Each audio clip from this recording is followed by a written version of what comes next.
The morning sun filtered through the blinds of the small apartment, casting stripes across the worn furniture. Ethan Cole stood at the kitchen counter, packing lunch into a faded blue lunchbox. At 35, he had the kind hands of someone who spent his days caring for others, though the lines around his eyes spoke of sleepless nights and worry. "Dad, you forgot the napkin again," Emma called from the doorway, her 8-year-old frame dwarfed by her oversized backpack. She squinted slightly as she spoke, a habit she'd developed over the past year as her vision deteriorated. Ethan grabbed a napkin and tucked it into the lunchbox. "What would I do without you, sweetheart? Probably forget your own lunch too," she replied with a grin that melted his heart every single time. The apartment was modest, 2 bedrooms in a building that had seen better decades. But it was clean, filled with Emma's drawings on the refrigerator and photographs of happier times, before cancer had taken his wife Sarah 3 years ago. Since then, it had been just the two of them against the world.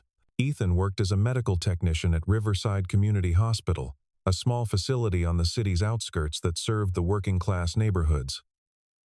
The pay was modest, but the work felt meaningful. He calibrated equipment, assisted in procedures, and sometimes held the hands of frightened patients when the nurses were too busy. "How's your eye feeling?" he asked as they walked to the bus stop. Emma shrugged, that casual gesture children use when they don't want their parents to worry. "It's okay, a little blurry sometimes."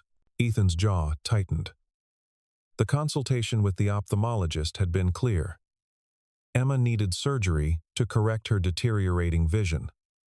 And soon. The procedure cost $12,000, money he didn't have, even after working double shifts for 6 months. His insurance covered barely half. Across town, in a glass tower that pierced the morning sky, Alexandra Whitmore stood before floor-to-ceiling windows, surveying the city below. At 32, she was the youngest CEO in the pharmaceutical industry, having built Whitmore Therapeutics from her father's failing company into a billion-dollar empire. Forbes called her ruthless. The Wall Street Journal called her brilliant. Neither publication mentioned that she was desperately lonely. Her penthouse office was a study in minimalist luxury white marble, sleek furniture, art that cost more than most people earned in a lifetime. Everything was perfect, controlled, exactly as she designed it. Everything except the persistent exhaustion that had plagued her for months, the yellowing of her skin, the way her body was slowly shutting down. "Miss Whitmore, Dr. Patterson is on line 3. Her assistant's voice came through the intercom. Alexandra pressed the button. "Put him through." "Alexandra, we need to talk about your latest results." Dr. Patterson's voice was grave. "Your kidney function has declined significantly. We're looking at complete renal failure within months. You need a transplant, and you need it soon." She closed her eyes. "How long for a match?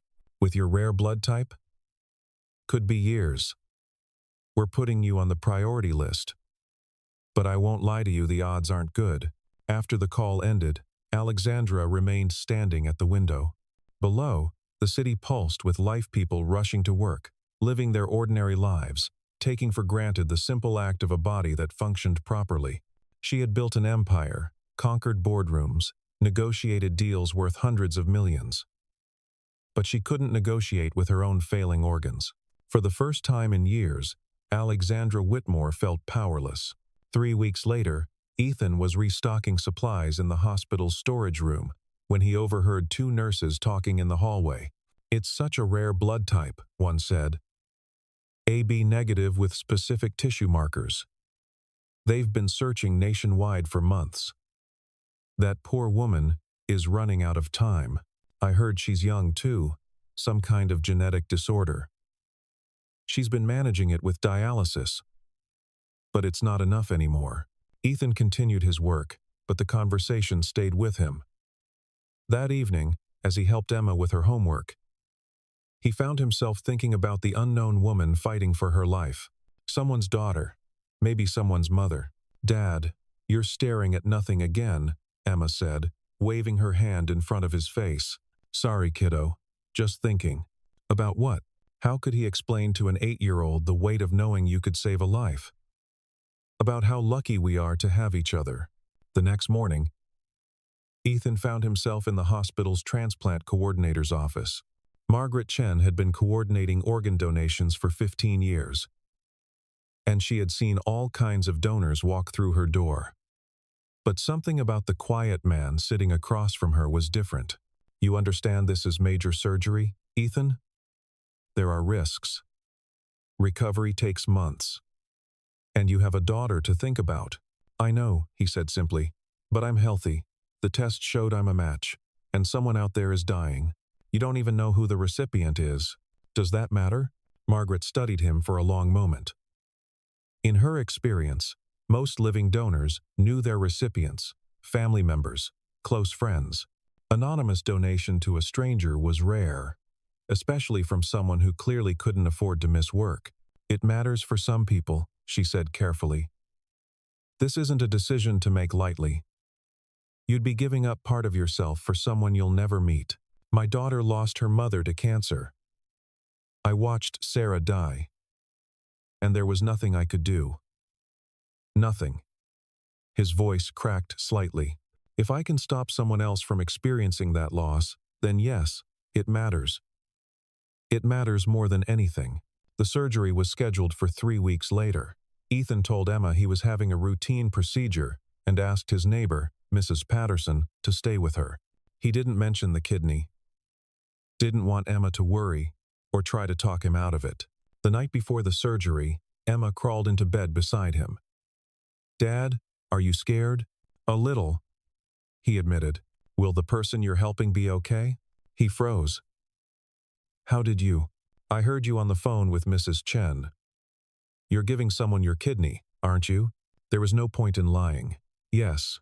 Emma was quiet for a moment, then hugged him tight. "You're going to be someone's hero, Dad.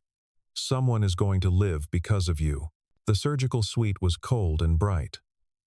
As the anesthesiologist prepared the IV, Ethan thought about the woman on another operating table somewhere in this hospital. About the life that hung in the balance. He thought about Emma, about Sarah. About the fragile thread that connected all human beings in their shared vulnerability. "Count backward from 10, the anesthesiologist said. 10, 9, 8. In the adjacent surgical suite, Alexandra lay unconscious as Dr. Patricia Morrison made the first incision. The donor kidney was being transported down the hallway in a specialized container, kept at precise temperature, handled with the reverence of the precious gift it was. "Kidneys looking good," one of the surgical team reported. Dr. Morrison worked with steady hands, removing the diseased organ that had been slowly killing her patient, preparing to implant the healthy one that represented a second chance at life. 6 hours later, both surgeries were complete.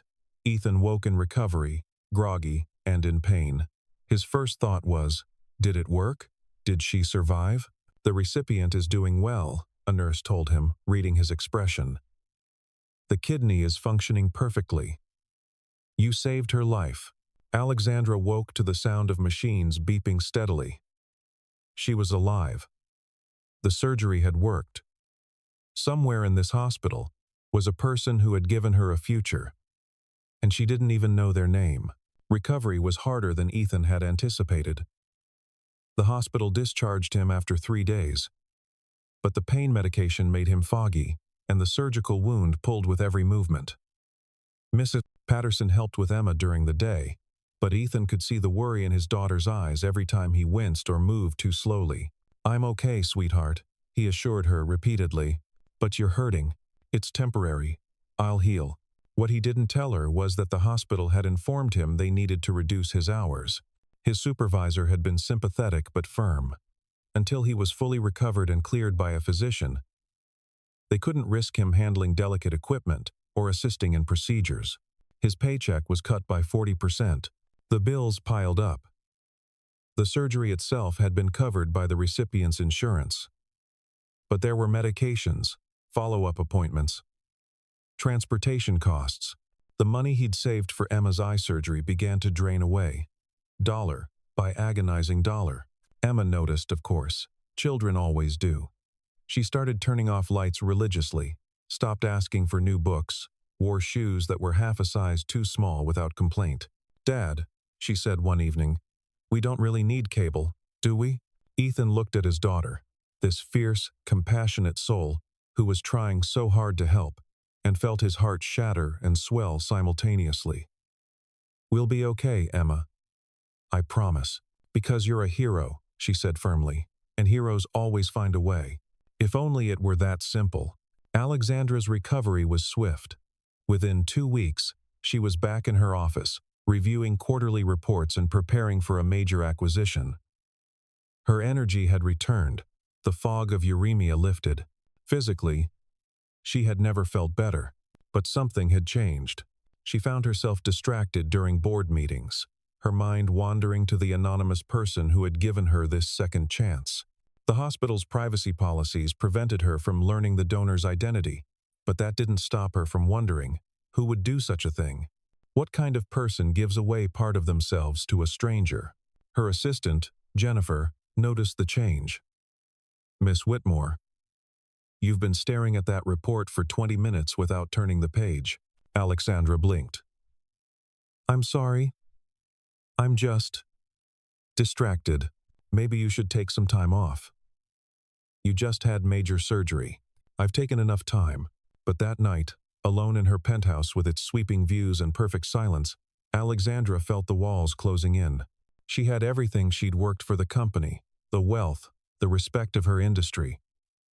She could buy anything, go anywhere, do anything, except thank the person who saved her life.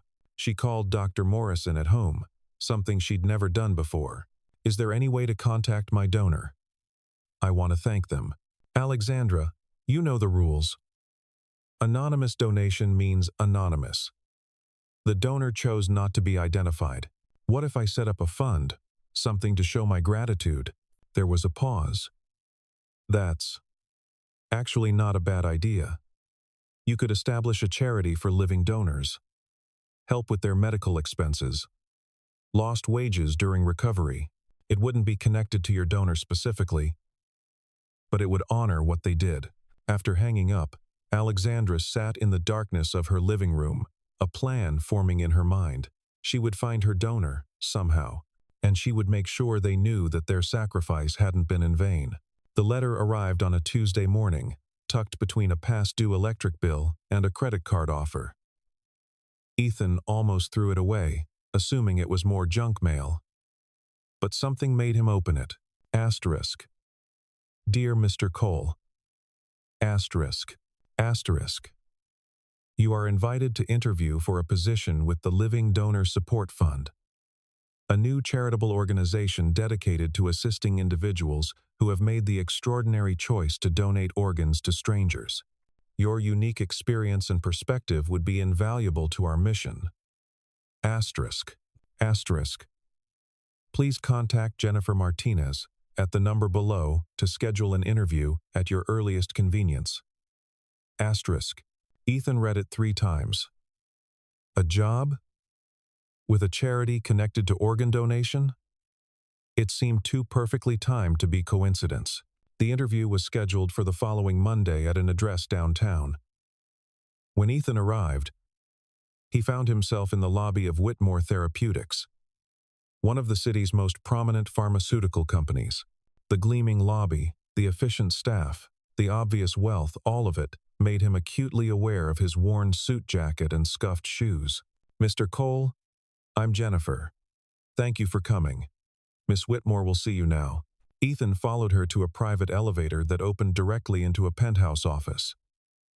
And there, standing at the window with her back to him, was a woman with dark hair and a familiar silhouette. When she turned around, Ethan felt the air leave his lungs. He knew that face. He'd seen it briefly before the surgery, when the transplant coordinator had shown him a photo of the recipient not to identify her, but to help him understand the human being on the other side of his decision. You, he whispered. Alexandra's careful composure cracked. You're Ethan Cole. You're the one who saved my life. The room seemed to tilt. All the careful plans, the professional interview, the maintained distance, everything evaporated in the face of this impossible moment. How did you find me? Ethan asked. I didn't mean to. I swear. Alexandra's voice shook. I created the fund legitimately to help living donors. Your name came up through the hospital's referral system as someone who might benefit from the program. I didn't know it was you until I saw your file this morning." They stood there, donor and recipient, two people whose lives had intersected in the most intimate way possible, and yet, who were complete strangers. "I don't know what to say," Alexandra admitted. "Thank you seems so inadequate. You don't have to say anything. I didn't do it for thanks." "Then why?" Ethan met her eyes. "Because someone needed help, and I could give it. That's all." In that moment, Alexandra Whitmore, who had negotiated with Fortune 500 CEOs, who had built a billion-dollar empire through sheer will and intelligence, found herself completely undone by the simple honesty of a man who asked for nothing in return. Against her better judgment, Alexandra offered Ethan the position. He would coordinate outreach to potential living donors, work with hospitals to streamline the donation process, and help create support systems for donors during their recovery. The salary was more than he'd ever made, with full benefits that included coverage for dependents. Emma's eye surgery was scheduled within a month. "Dad, this is amazing." Emma bounced on her bed when he told her, "You saved someone's life, and now you get to help save more lives. And I get to see better. It's like a miracle." Ethan wasn't sure about miracles, but he couldn't deny the extraordinary turn his life had taken. Working with Alexandra was unexpected. He'd anticipated a cool corporate environment, but the Living Donor Support Fund was housed in a smaller office away from the main Whitmore Therapeutics building. It was just him, Alexandra, and two other staff members. Alexandra herself spent more time there than in her CEO office, personally reviewing every case, every application for assistance. "Why are you so involved in this?" Ethan asked one afternoon as they reviewed applications together. Alexandra's hands stilled on the papers. "Because I was dying, and someone I'd never met decided I was worth saving." How do you respond to that? How do you go back to caring only about profit margins and stock prices when you've been given a second life? You're planning to leave your company? I'm considering it. My CFO can run operations. I built Whitmore Therapeutics, but maybe it doesn't need me anymore. Maybe I need to do something that matters. Emma started visiting the office after school, finishing her homework at an empty desk while Ethan worked. Alexandra found herself drawn to the girl. This bright spirit, who viewed the world with curiosity despite its hardships. "Miss Whitmore, do you know how to make grilled cheese?" Emma asked one evening when Ethan was tied up on a phone call. No, actually." "Really? It's super easy. I can teach you." That's how Alexandra found herself in the small break room, watching an 8-year-old girl explain the precise butter-to-bread ratio needed for the perfect grilled cheese. It was absurd. She had catered lunches delivered daily, could afford any restaurant in the city, but something about standing in that cramped kitchen, learning from Emma's patient instruction, made her happier than she'd been in years. "See? Golden brown on both sides," Emma said proudly. Alexandra took a bite. It was warm and simple and perfect. "This might be the best thing I've ever eaten," Emma beamed. "It's better when you make it yourself." Over the following weeks, Alexandra found herself adjusting her schedule to be at the office when Emma arrived. They established routines, reviewing homework together, taking walks around the block, small domestic rituals that Alexandra had never experienced. She had built a business empire, but had never learned the simple pleasure of helping a child with long division. Ethan watched these interactions with mixed emotions. On one hand, seeing Emma happy warmed his heart. On the other, a small voice whispered warnings. "Don't get too attached. This isn't your world. Eventually, reality will reassert itself." The article appeared on a Friday morning in the business section, but it spread like wildfire across the internet. ****. Billionaire CEO falls for kidney donor. Modern fairy tale or exploitation. ****. Someone had leaked the story, Alexandra's transplant, Ethan's donation, their current working relationship. The article was framed sympathetically, but the underlying insinuation was clear. Wealthy woman takes advantage of desperate man's generosity. By noon, the story had been picked up by national outlets.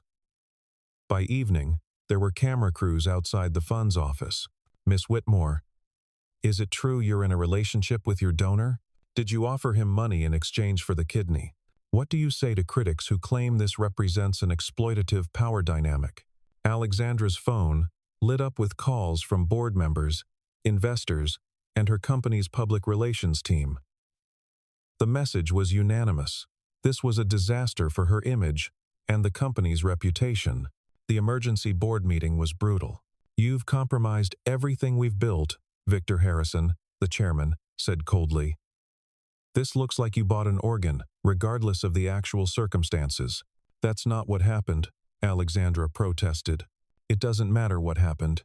It matters what people believe. And right now, they believe you're either exploiting a poor man's desperation, or you're so naive that you can't see how this appears. He gave me my life back. Am I supposed to pretend that didn't happen? Pretend he doesn't exist? Yes, Victor said flatly. That's exactly what you should do. Cut ties with him completely. Shut down this donor fund. Return to your actual job and let this scandal die. That evening, Alexandra sat in her penthouse, staring at her reflection in the darkened windows.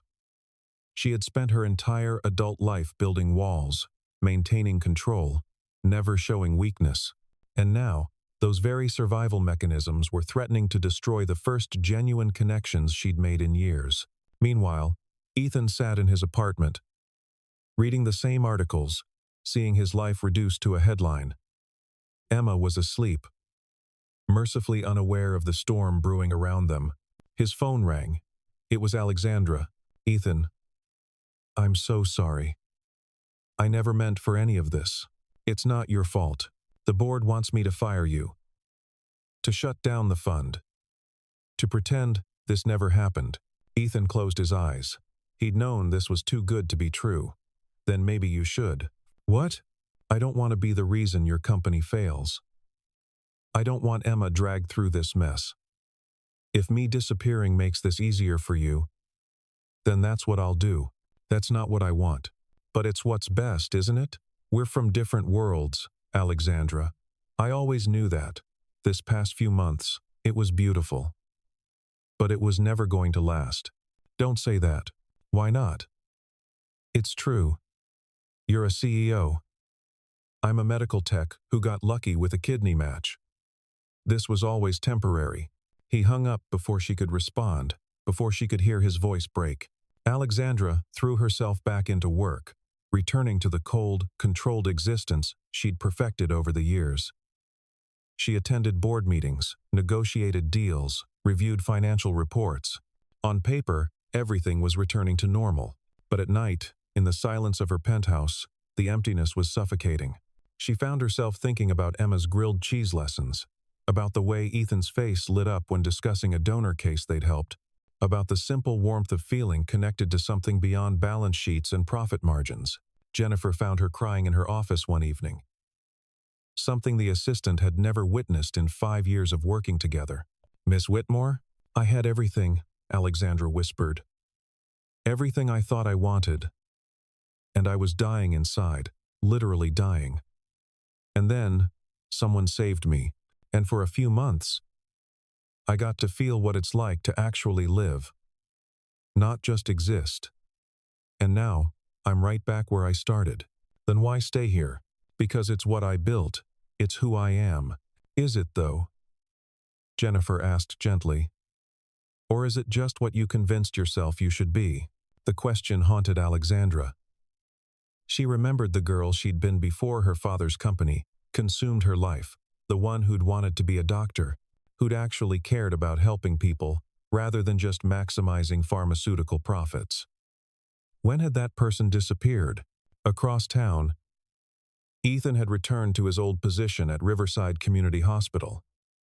The pay was lower, the benefits worse, but at least here, he wasn't a headline. At least here he could work without cameras following him. But Emma noticed the change. Her father smiled less, moved through life mechanically. Even after her eye surgery succeeded perfectly, restoring her vision to full clarity, his joy seemed muted. "You miss her, don't you?"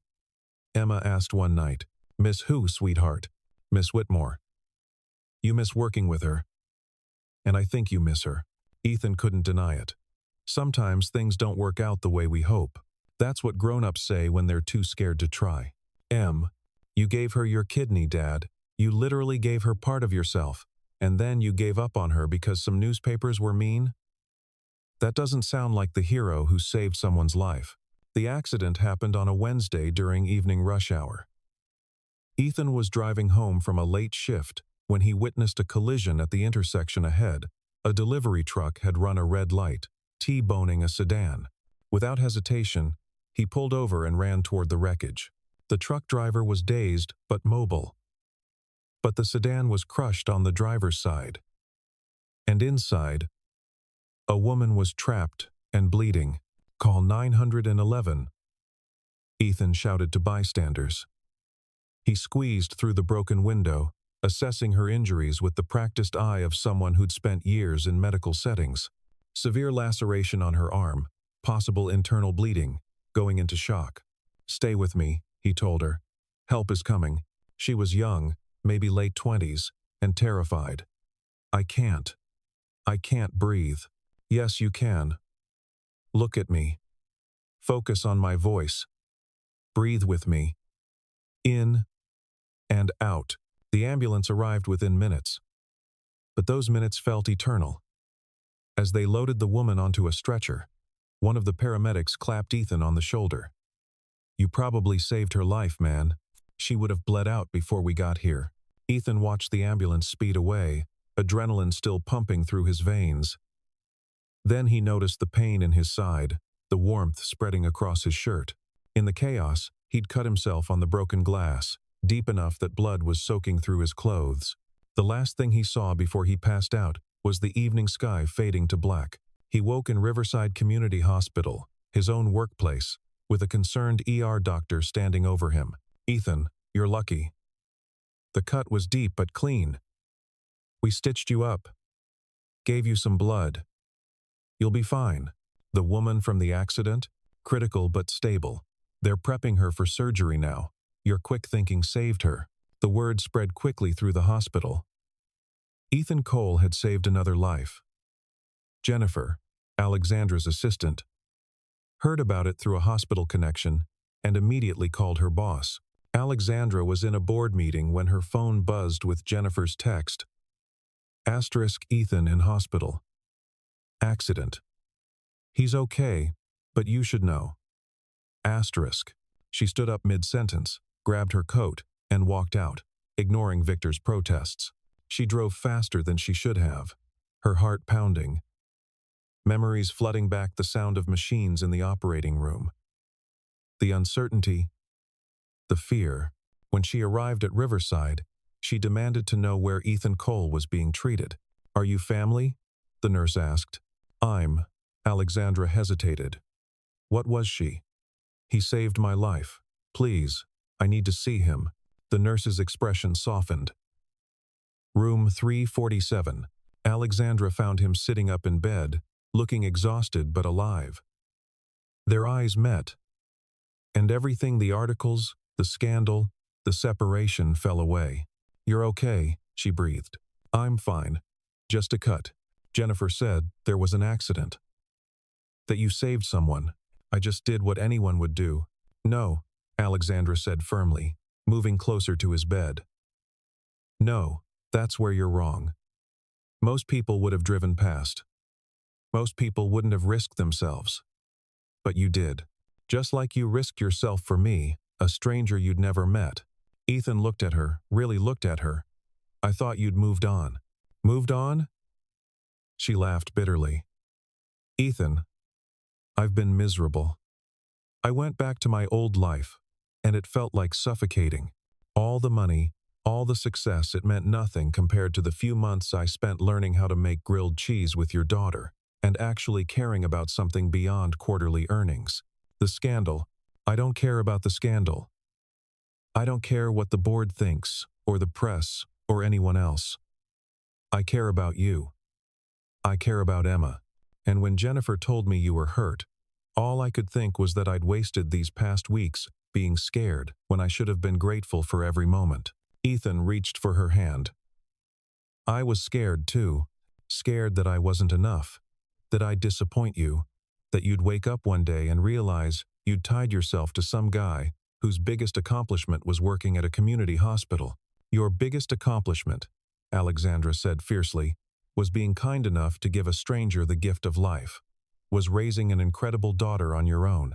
Was risking your own safety tonight to save someone else. Do you really not see how extraordinary that is? Alexandra left the hospital with a plan. By morning, she'd resigned as CEO of Whitmore Therapeutics, recommending her CFO take over. The board was stunned. The press was in a frenzy. But Alexandra felt freer than she had in years. She poured her resources into the Living Donor Support Fund, transforming it from a small charity into a major organization. Ethan joined her as co-director, bringing his frontline experience and genuine passion for the cause. Together, they built something that actually mattered, helping people who made the choice to save strangers' lives, ensuring they weren't bankrupted by their generosity. Emma thrived. Her vision restored, she threw herself into school, into art, into life. And she had something she'd secretly wished for since her mother died. A chance at a complete family again. 6 months after the accident, on a crisp Saturday morning, the three of them walked through the city park. Emma skipped ahead, pointing out birds and dogs and interesting clouds, while Ethan and Alexandra followed hand in hand. Do you ever regret it? Ethan asked. Giving up your company? Alexandra smiled. Every morning I wake up, and for a moment, I panic. No board meetings, no deals to negotiate. And then I remember that today I get to help someone like you, someone who did something incredible and deserves support. Today I get to have breakfast with Emma and hear about her latest book report. Today I get to be with someone who showed me what it means to truly live, not just survive. So, no regrets? The only regret I have is that we wasted time being scared instead of being honest about what we felt. Emma ran back to them, breathless. Dad! Miss Whitmore! There's a man over there with a dog that looks exactly like a mop. They laughed and followed her. These three people who had found each other through circumstances that seemed impossible but now felt inevitable. A man who gave part of himself to save a stranger. A woman who received a second chance at life and chose to use it differently. A child who believed in heroes and helped the adults around her remember how to hope. That evening, they held a small ceremony at the fund's office. They were announcing a new initiative, covering all medical expenses and lost wages for living organ donors, ensuring that no one who chose to save a life would face financial ruin for their choice. As Alexandra addressed the gathered crowd of donors, recipients, and supporters, Ethan stood off to the side with Emma, watching the woman he'd saved and had, in turn, saved him. When you give someone a second life, Alexandra said, you don't just give them more time. You give them a chance to become who they were meant to be. My donor gave me that gift, though he didn't know me. He gave away part of himself, asking nothing in return. And in doing so, he taught me that the most valuable things in life can't be bought, can't be negotiated, can't be controlled. They can only be given freely. She looked directly at Ethan. He taught me that sometimes the greatest strength is in vulnerability. The greatest power is in giving, and the greatest fortune isn't what you accumulate, but who you choose to share your life with. The crowd applauded, but Alexandra's eyes never left Ethan's. Later, after Emma had fallen asleep on Alexandra's office couch, covered with a blanket and clutching a book about dinosaurs, Ethan and Alexandra stood on the small balcony, looking out at the city lights. This is real, isn't it? Alexandra asked quietly. This isn't some temporary beautiful dream that's going to evaporate. Ethan pulled her close. I gave you my kidney without knowing you, because it was the right thing to do. But I'd give you my heart, knowing exactly who you are, because I can't imagine my life without you in it. That was surprisingly poetic for a medical technician. former medical technician. I'm a nonprofit co-director now. We're very eloquent. She laughed, and the sound echoed in the quiet night. Inside, Emma stirred in her sleep, dreaming of a future where her father was happy, where she had someone who taught her about business and bravery in equal measure, where their small family had expanded in the most unexpected way. Across the city, in hospitals and homes, other lives were being saved, other chances being given. The work they'd started would continue, would grow, would help countless others experience the miracle of a second life. But for now, in this moment, three people who had found each other against all odds stood together, not as donor and recipient, not as wealthy and struggling, but as something simpler and more profound. As family, when I was dying, Alexandra said softly, I thought about all the things I'd never done. Never fell in love. Never made grilled cheese. Never sat on a couch with a sleeping child and felt like I belonged somewhere. And now I have a second life, and I'm not going to waste a single moment of it. The city sparkled below them, full of strangers who would wake tomorrow to ordinary lives, never knowing how fragile, how precious, how extraordinary those ordinary moments truly were. But Ethan knew, Alexandra knew, Emma knew. They had learned it the hard way, through loss and pain and sacrifice.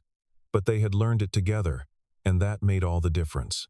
As they stood there, holding each other in the darkness, a new day was already beginning somewhere beyond the horizon. A second life. A second chance. A future built not on what they'd lost, but on what they'd chosen to give. And that made all the difference.